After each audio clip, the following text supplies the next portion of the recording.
In order to understand what Rawls means by a liberal conception of justice, it helps to look at one of the other types, which is decent conceptions of justice. A conception of justice is decent if a society run along those lines would meet certain minimal standards, right, such that we ought to respect the right of the people to organize their society by that conception of justice. But it wouldn't meet the standard of liberalism. Right? So it has to do things like respect basic human rights.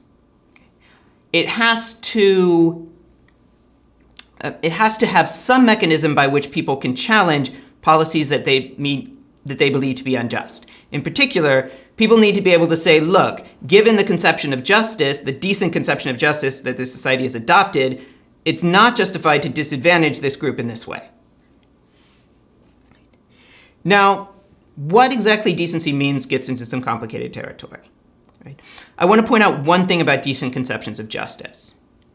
It seems to be the case that a society could have a decent conception of justice and have people there who we couldn't reasonably expect to accept it as a free and equal citizen.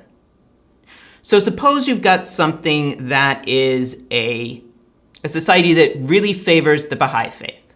Right? I chose Baha'i because it's about the least likely to oppress other groups. Right?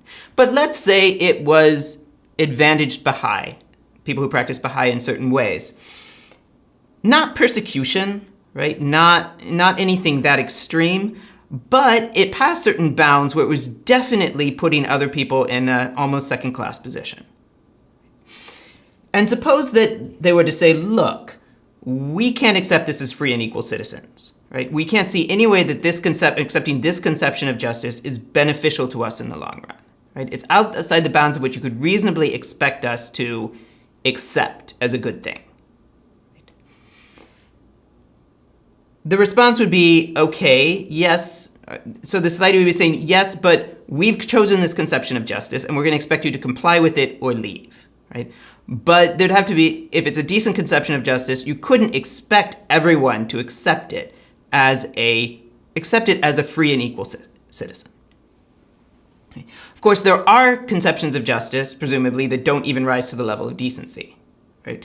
Rawls talks in terms of what he calls outlaw states, which are states that, for example, disrespect human rights to such a degree that we don't regard them as having a certain kind of strong right to maintain their own conception of justice.